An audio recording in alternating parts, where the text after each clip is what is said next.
Palestinians report on what they think Palestinians want. So I represent a journalism union, so why don't we go straight to the source? In April, the Federation of Palestinian Trade Unions spoke directly to us in a letter to labor unions in the United States. And they said, quote, "We call on you, the American labor unions, to translate your solidarity into effective actions that go beyond statements and speeches and create real pressure to stop this dirty war."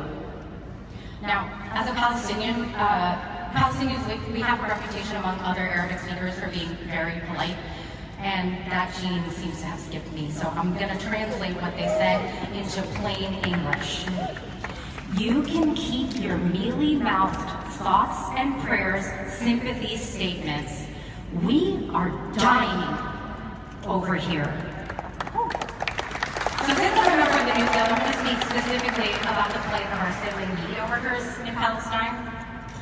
2 days ago, Sunday, August 10th, was the single bloodiest day for Palestinian journalists yet. Israel acknowledges openly that it assassinated 6 television journalists that day, 3 camera operators, 2 correspondents, a producer, and a writer. Another camera operator and a correspondent for another network remained in this attack, which was a bombing of the media tent outside what remains of a hospital in Gaza. In a separate attack, yet another journalist was severely injured in the firebombing of his family home. The intended target of this attack was a young man named Anas al-Sharif.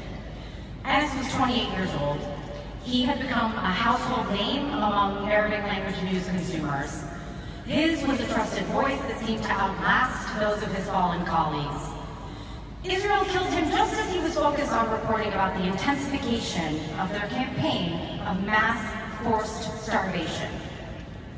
While Palestinians in Gaza and people of conscience worldwide are mourning Anas, Israel calls him a terrorist to justify murdering him and his colleagues. You don't have to take my word for it. The Committee to Protect Journalists will tell you they have a long history of making similar claims in order to facilitate war crimes and silence the journalists who dare report on occupation and genocide. In April, Anas posted a statement online in anticipation of his own death. So let's listen to what a Palestinian has to say.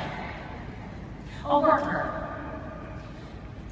Quote, "If these words of mine reach you, know that Israel has succeeded in killing me and silencing my voice. God knows that I've exerted all my effort and strength to be a support and voice for my people ever since I opened my eyes to life in the alleys and neighborhoods of the refugee camp. I have lived pain in all its varieties, and I have tasted loss repeatedly. Despite this, I have never hesitated to convey the truth as it is without distortion or falsification. May God be a witness to those who remain silent and accepted our killing, and to those whose hearts were not moved by the remains of our children and women, who failed to stop the massacre our people have been subjected to for more than a year and a half. I advise you not to be silenced by restrictions, nor to be paralyzed by borders. Be bridges towards the truth and liberation of the country. 1 minute left. So the sun of freedom may shine upon our usurped homeland." At the NewsGuild, we have a common chant that we recite at our pickets. Y'all have heard it at our rallies here in Pittsburgh. When journalists are under attack, what do? We don't fight back! It is our beloved parent union, our siblings here from the CWA across sectors that make us proud in every struggle for justice to say, when workers are under attack, what do?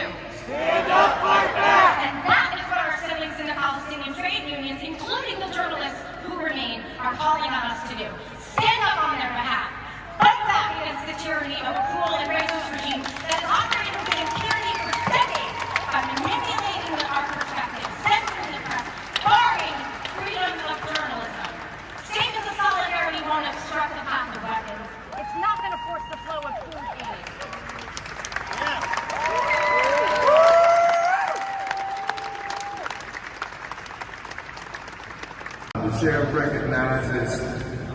Kieran Knudsen from Local 7750. Thank you, President Cummings. I appreciate all that you do for our union. I appreciate the Executive Board and all that they do for our union, and I want to thank the Resolutions Committee for talking with us over this convention.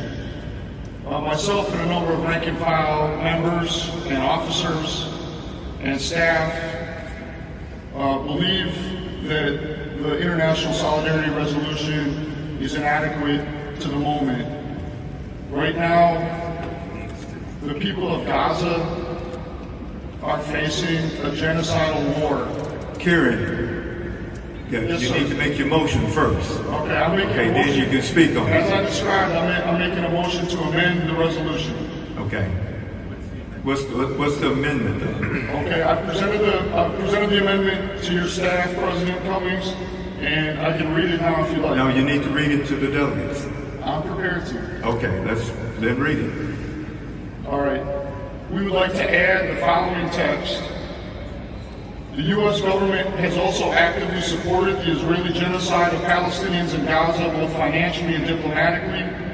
Israel has killed more than 57,000 people in Gaza, as reported by the Palestinian Health Ministry, with other estimates putting the total as high as 186,000 people killed as of June 2024. In this accelerated stage of genocide in Gaza with full United States support, Israel has systematically targeted and killed Palestinian workers in the same sector CWA represents, including more than 200 journalists and at least 1,400 healthcare workers, while systematically destroying healthcare, telecommunications, and educational infrastructure. We would also add that in the resolve section, we would also add... Let me just ask you, are you striking anything? We need you to write what you want.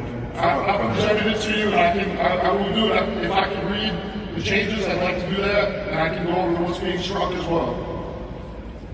All right, that's great. Okay, thank you. In the resolve, we would add that CWA reaffirms its commitment to global labor solidarity, including with the Palestinian General Federation of Trade Unions in Gaza. We would add another resolve that the Communications Workers of America calls for an arms embargo and the halting of all U.S. military aid to Israel. The Communications Workers of America will publicize this call, including language referring to Israel's assaults on Gaza as a genocide, and will encourage other unions and the AFL-CIO to take similar action. And so making these changes to this Gaza section requires some cleaning up. And I apologize that this will get into the weeds a little bit. Our committee did try and work with the Resolutions Committee. We were unable to come up with a consensus, though. I have presented the changes, including the strike-throughs and the bold change, to the leadership, the Resolutions Committee, and the President. To go through the strike-throughs, I would have to refer to the number of paragraphs. In the 9th paragraph, we would strike following the horrific October 7th attacks, starting there, and we would strike the 4th, 5th, 6th sentence, 6th line from that paragraph. We would also strike in the resolve section. We would also strike CWA again demands an immediate and permanent ceasefire, that sentence. And the following sentence around the two-state solution, we would strike those because we believe that it's dealt with in the bulk of our alternative. And if I may, I'd like to present my reasons for these changes. Yeah, I need to get a second first. Second. Is there a second? Okay, all right, now you can go into it. Thank you, President Cummings. I know we've all been through a long convention. I know people are tired and want to get through things quickly. I would just ask us for a moment to consider how hard we work every day, the problems and troubles that we have at work, the issues that we have to do to defend our coworkers, all the things that we do at home with our family and our communities, all the trials and tribulations that we have, and then I'd like you to imagine if that also included bombs falling on your neighborhood, if that included bombs falling on your union hall, if that would include, as my friend Shahad Awad, who's a union nurse in Minneapolis, between him and his wife, they've lost 50 family members in Palestine. If you could just think for a moment what it would be like for your family if you lost 50 family members in the last 2 years to bombs that were paid for by the United States falling on your homes. And I would like to say, what would you hope people would do for you if you were in that situation? If you put out an SOS, if you ask unions that say solidarity is forever and forever, and injure the one is injure the all, and you would hope that they meant that, what would you want them to do? Our resolution asks us to do a couple of things. The first one is to name it. Let's cut the bullshit. There's a genocide happening.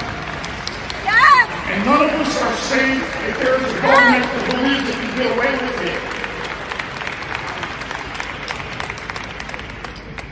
And the second thing we need to do is we need to take action. It's not enough to name it. Words aren't enough.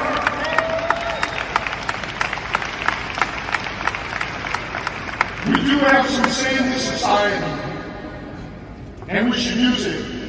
And we should use it by demanding, like Senator Sanders and a majority of the Democratic senators in Congress did, by cutting off military aid to Israel and a total arms embargo on that genocide.